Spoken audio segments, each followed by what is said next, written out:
আজকে আমরা জানব শেডিং সম্বন্ধে। শেডিং করতে গেলে প্রথমে হচ্ছে লং লিড পেন্সিল লাগবে। লং লিড পেন্সিলের ভিডিও আমি ডেসক্রিপশানে দিয়ে রাখবো। আমার আগে এই নিয়ে লং লিড পেন্সিল কী করে করব, শেডিং সার্ভ করব কী করে পেন্সিল, সেটা আমার আগের ভিডিওতে দেখানো আছে। ঠিক আছে। হাই, আমি চন্দ্রানী। আমি আজকে নতুন আরেকটি ভিডিও নিয়ে এসেছি। আজকে আমরা শেডিং সম্বন্ধে আলোচনা করব। এখানে আমি একটা বক্স কেটে নিয়েছি। বক্সটাকে আমি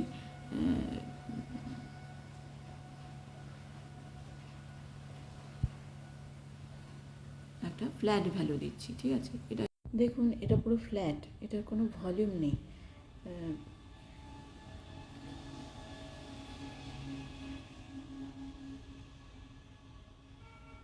এটা কোনো জিনিস কিনা সেটা বোঝা যাচ্ছে না, যে লাইট কোন দিকটা ডার্ক লাইট কিচ্ছু বোঝা যাচ্ছে না দেখে পরে। ঠিক আছে, পুরোটাই এক ভ্যালু। এবার আমি আরেকটা বক্স কেটে নিচ্ছি। এই বক্সটায় আমি শেডিং করছি। একদিকে লাইট আসছে আর একদিকে ডার্ক। রাইট সাইড দিয়ে লাইট আসছে এবং লেফট সাইডে ডার্ক বোঝাবার জন্য শেডিং করছি। এদিকটা ডার্ক দিচ্ছি। এই যে এর মাধ্যমে কী হচ্ছে, একটা 3D লুক আসছে। এটা যে জিনিসটা যে গোল, সেইটা আমরা বোঝাতে পারবো এই শেডিংয়ের মাধ্যমে। সেই জন্য আমাদের শেডিংটা ভীষণ দরকার, এই ভ্যালু দেওয়াটা ভীষণ দরকার। ঠিক আছে, কোন দিকে লাইট কোন দিকে ডার্ক। ভ্যালুটা কি? ভ্যালু হচ্ছে কোনো জিনিসের লাইট অ্যান্ড ডার্কনেস। লাইট এবং ডার্কনেস হলো এই ভ্যালু। তো এই ভ্যালুর মাধ্যমে, এই শেডিংয়ের মাধ্যমে আমি সেই ডার্কনেসটা দেখাচ্ছি। তাহলে ডান দিক থেকে লাইট আসছে এবং বাঁ দিকটা ডার্ক। তাহলে এটা গ্লাস হোক বা ড্রাম হোক, যাই হোক, মগ হোক, যাই হোক, এই যে একটা রাউন্ড, সেটা আমরা এর মাধ্যমে ওপরেরটায় সেই জিনিসটা কিছু বোঝানো যাচ্ছে না, যেটার কোনো ভলিউম নেই। কিন্তু এই যে এই গ্লাস বা মগ যেটাই হোক, এটার একটা ভলিউম আছে। তো এই জিনিসটা করতে গেলে আমাদের কী করতে হবে? শেডিং করতে গেলে আমাদের ভ্যালু স্কেল প্র্যাকটিস করতে হবে। আমাদের 3 স্টেপে আমরা প্র্যাকটিস করব। প্রথম হচ্ছে এই ভ্যালু স্কেল বানিয়ে নিতে হবে। এবার এই ভ্যালু স্কেল বানিয়ে নিয়ে এটাকে প্রথমে হচ্ছে ডার্ক থেকে আমরা লাইটে যাব। এই ভ্যালু স্কেলের মাধ্যমে কী হবে, আমরা আমাদের পেন্সিলটাকে কন্ট্রোলে আনতে পারবো। কতটা প্রেশার দিলে ডার্ক আসবে, কতটা প্রেশার কোথায় কম দিতে হবে, তার থেকে কম দিতে হবে, তার থেকে কম দিতে হবে, কোথায় সবচেয়ে কম, কোথায় সবচেয়ে বেশি। মানে মেইন এই যে ভ্যালু স্কেল, এখানে যে সবচেয়ে ডার্কটা, সেটা হবে পেন্সিলের প্রেশারের উপরে নির্ভর করবে। এই যে আমি পেন্সিলের প্রেশার দিয়ে এখানে ডার্ক আনছি। তবে একটা জিনিস, আমি কিন্তু পুরোটা প্রথমেই একবারে পেন্সিল ঘষে ঘষে ইয়ে করছি না, ডার্ক করছি না। আমি কি করছি, একটা লেয়ারের মাধ্যমে করছি। ঠিক আছে, ফার্স্ট লেয়ার সেকেন্ড লেয়ার করে দিচ্ছি। তাতে কী হবে, আমার পেপারটা নষ্ট হবে। ঠিক আছে, আমার অনেক সময় বেশি ঘষাঘষিতে পেপার খারাপ হয়ে যেতে পারে। পেপার যদি এগুলো যে কোনো পেপারেই করা যাবে। রাফ কাগজ হোক, কোনো পাতলা কাগজ, যেটাতেই করি, আমরা কী করবো, এটা লেয়ার ওয়াইজ দেবো। তাতে কী হবে, আমাদের পেন্সিলেরও ক্ষতি হবে না, পেন্সিলের শেষ ভাঙার ভয় থাকবে না, এবং আমার পাতাও ছিঁড়ে যাওয়ার ভয় থাকবে না। আমরা সুন্দর করে বক্সটা পূরণ করব লেয়ার ওয়াইজ ডার্ক দিয়ে, যতটা সম্ভব ডার্ক করা যায় এটাকে। এরপরের বক্সটা তার থেকে কম লেয়ার দেবো, এটা সবসময় আমাদের খেয়াল রাখতে হবে। এই যে এই শেডিংয়ের ব্যাপারটা নিয়ে কিন্তু সেরকমভাবে কোনো ভিডিও হয় না। আমি তাই ভাবলাম যে আমি সেই জন্য এই শেডিংয়ের উপরে একটা ভিডিও, একটা নয়, এরপরে আমি কয়েকটা ভিডিও দেবো এই শেডিংয়ের উপর, ঠিক আছে। এরপরে যেমন হ্যাচিং, কত রকমের শেডিং, কত রকমভাবে শেডিং করা যায়। এই যে হ্যাচিংয়ের মাধ্যমে হ্যাচিং, ক্রস হ্যাচিং, এই সব জিনিস শেডিংয়ের উপরে কিছু ভিডিও আমি এরপর দিতে থাকবো, ঠিক আছে। তো আমার চ্যানেলটি সাবস্ক্রাইব করে নেবে এবং ভ্যালুয়েবল মনে হলে সাবস্ক্রাইব করে নিও এবং জানিও কেমন, মানে তোমাদের কোনো উপকারে আসতে পারছি কিনা। এই যে হলো আমার সেকেন্ড বক্সটা হলো। এরপর আমরা যখন সেকেন্ড বক্সটা করলাম, যদি মনে করি ফার্স্ট বক্স আরেকটু ডার্ক করা যায়, এরপরে আরও ডার্ক, মানে যতটা সম্ভব ডার্কনেস হচ্ছে ডার্ক করতে হবে আমাদের এই ভ্যালু স্কেলের ফার্স্ট বক্সটা। তার থেকে আস্তে আস্তে আমাদের লাইট করতে হবে পরেরটা, তার থেকে লাইট, এইভাবে আমরা ডার্ক থেকে লাইটে যাবো। আমরা সেকেন্ড বক্সটা যতটা ডার্ক করেছি তার থেকে আবার এটা আরেকটু লাইট করবো। এবার ফোর্থটা কিন্তু তার থেকেও লাইট হবে, কিন্তু আমার লাইটটা ঠিক মতো নেই, আমি লাইটটা চেঞ্জ করে দেখাচ্ছি। এবার আমি ভ্যালুটা বোঝাতে পারছি যে এটা কোথায় লাইট, কোথায় এই যে ডার্ক আর লাইটটা, এই যে ভ্যালু স্কেলটা কত সুন্দরভাবে তৈরি করা যায়, এটা আমি দেখাচ্ছি। এটা বাড়ানো যায় বক্সগুলো বা কমানো যায়, ঠিক আছে। তবে 4টে মিনিমাম থাকা উচিত, তাতে ভ্যালু স্কেলটা দেখাতে সুবিধা হয়। এবার নিজের ছবির উপরে যদি আমার ছবি দুটো কি তিনটে ভ্যালুতে থাকে, তো আমি সেই অনুযায়ী ভ্যালু স্কেল করে সেই লেয়ারটা ম্যাচ করে আমি ছবি বানাতে পারবো, স্কেলটা বানাতে পারবো। স্কেল বানিয়ে তারপরে ছবি বানাবো।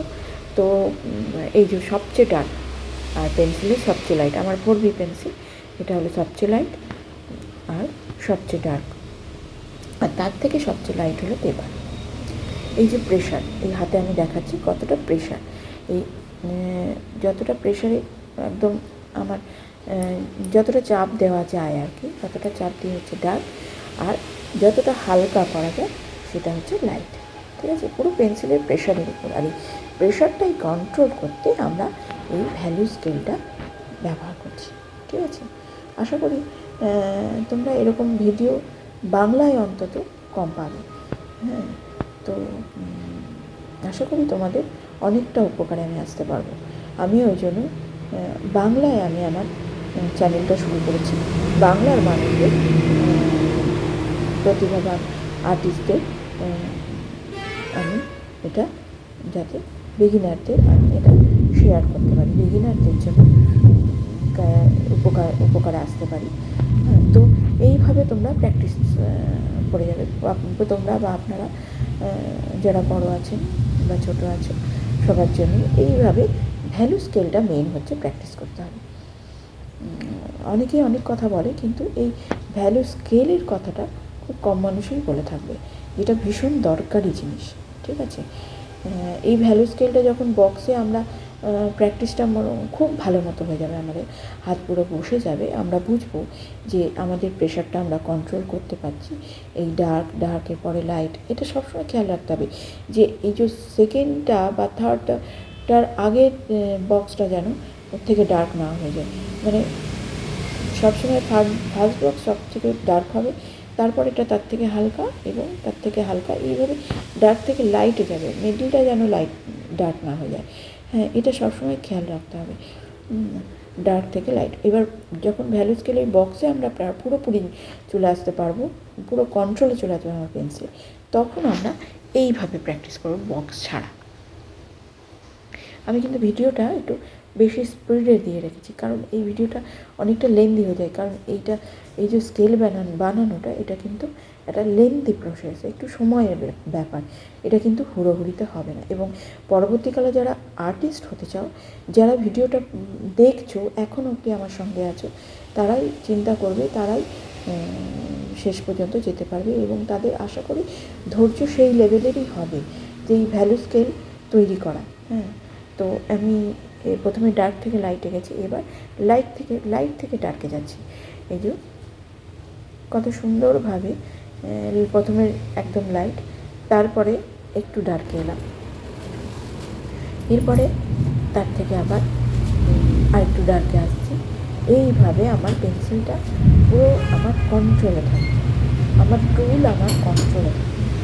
আমরা যত রকম কালারই করি না কেন আমাদের এই ভ্যালুটার উপরে থাকতে হবে, ঠিক আছে? ভ্যালু ঠিক হলে আমাদের ড্রয়িং, আমাদের পেন্টিং, প্রথম হচ্ছে ড্রয়িং, তারপরে এই ভ্যালু উপর নজর দিলে, ভ্যালু ঠিকঠাক করতে পারলেই আমাদের পেন্টিং সুন্দর লেভেলে চলে আসবে।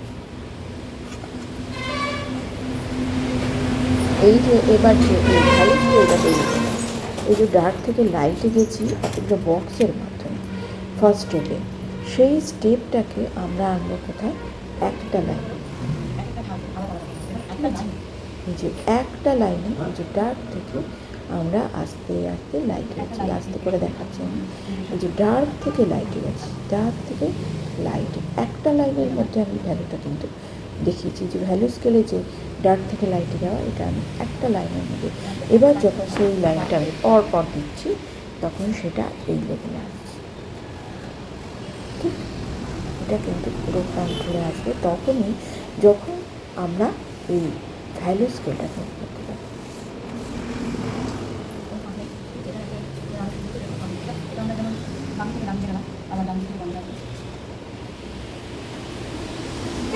প্রথমে বাঁ থেকে ডানে, ডান থেকে বাঁ, উপর থেকে নিচে, নিচ থেকে উপরে, এইটা পুরো এরপরে আমাদের পরের স্টেপ হবে এইটাকে কন্ট্রোল করা। তাহলে ফার্স্ট স্টেপ হচ্ছে বক্স বানিয়ে স্কেল বানানো, ভ্যালু স্কেল, তারপর হচ্ছে বক্স ছাড়া ভ্যালু স্কেল, তারপরে হচ্ছে এক লাইনে আমার এই স্কেলটাকে নিয়ে আসতে হবে, ভ্যালু স্কেলটাকে ডার্ক থেকে লাইট। তারপরে এটাকে আমরা 4 দিক দিয়ে করতে প্র্যাকটিস করি, বাঁ থেকে ডাইনে, ডান থেকে বামে, তারপরে হচ্ছে উপর থেকে নিচে, নিচ থেকে উপরে। এইভাবে আমাদের প্র্যাকটিসটা পুরো চালিয়ে যেতে হবে।